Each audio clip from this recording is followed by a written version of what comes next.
Hey everyone. The Washington Post released an article about how Bernie Sanders and his campaign were informed that Russia was trying to influence his campaign in order to influence our elections.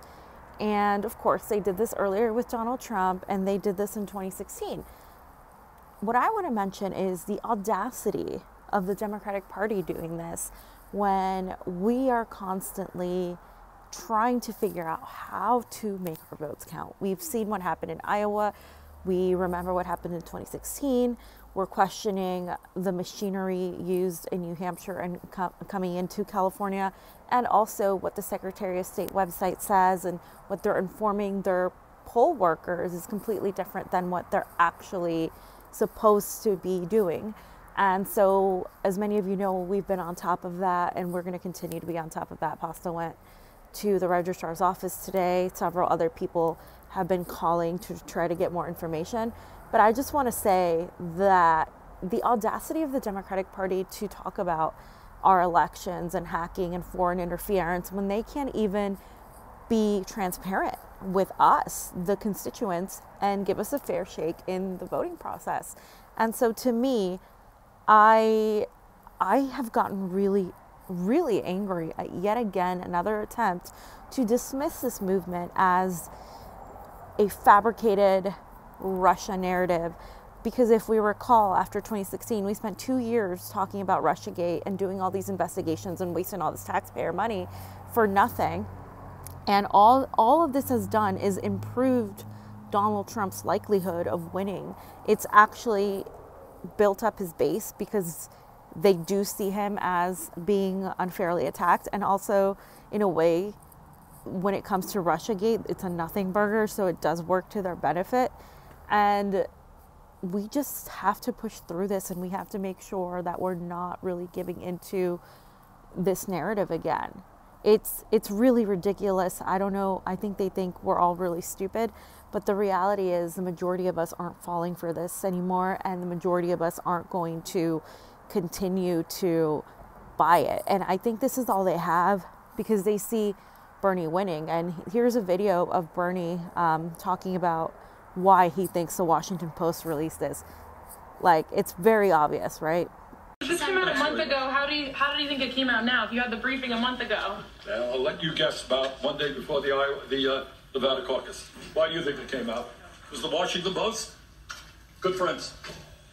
So yeah, like one day before the Nevada caucus, we're seeing the Washington Post release this hit piece. We're also seeing Pete Buttigieg talk about Bernie's dark money, which is laughable because Pete Buttigieg loves to talk about transparency, yet he is not transparent when it comes to his money, his super PACs, his involvement with the Shadow app, his involvement with an illegal super PAC contribution of over $600,000 here in Nevada in ads for him and against Sanders.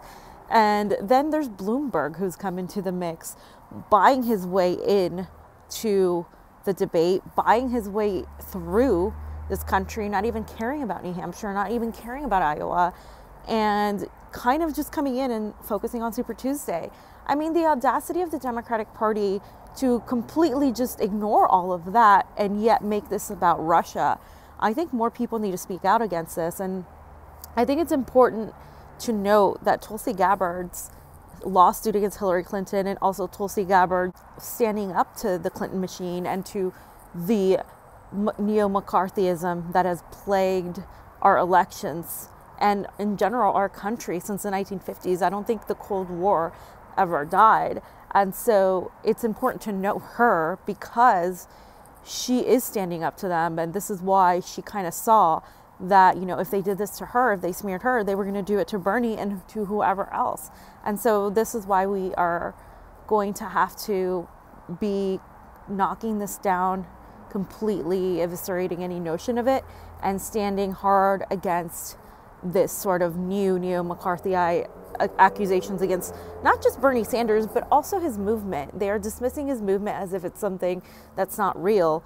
And by dismissing it, they are dismissing us and the work we've done and the work that people continue to do to simply have a fair shake at this process, and to simply, you know, pick somebody that is completely in opposition to the status quo and is a direct threat. And so we need to understand that, you know, we can't really ignore it. We have to talk about it and completely unite against this sort of attack, because it is an attack on our liberty. It is an attack on us. It is an attack on the working class. Because when we talk about Russiagate, when we talk about all these, and I'm going to call those a conspiracy theory, that is a proven conspiracy theory. You know, we're dismissing the WikiLeaks dump. We're dismissing what Assange did, why he's in prison, why Chelsea Manning was arrested, why all of these whistleblowers were treated the way they were. And so this is bigger than Russiagate. This is like our movement. This is our freedom of speech. This is everything. And we need to stand for this and against the establishment hit pieces coming from the likes of the Washington Post and CNN, because this is what they're going to do. And as you guys saw in the recent debate, the only person that was willing to vote for the candidate of the people that said, hey, I would vote for the most popular candidate is Bernie Sanders. None of them are willing to vote for the person that has the majority. And it's funny because they all love to talk about the plurality of the vote when it came to Hillary Clinton, but now all of a sudden they don't really care. And so we need to point out all these hypocrisies, because unfortunately a lot of Americans don't really know or have time. And that's the way we have to do what we have to do. So as for your support, check out our Patreon, our Rockfin, and I will be posting a link to the GoFundMe as well. Thank you guys for watching and for making this possible. We are looking to do New York, Florida, the rest of the primaries. Of course, we'll be in California, where we're watching the elections closely. Thank you guys. Bye.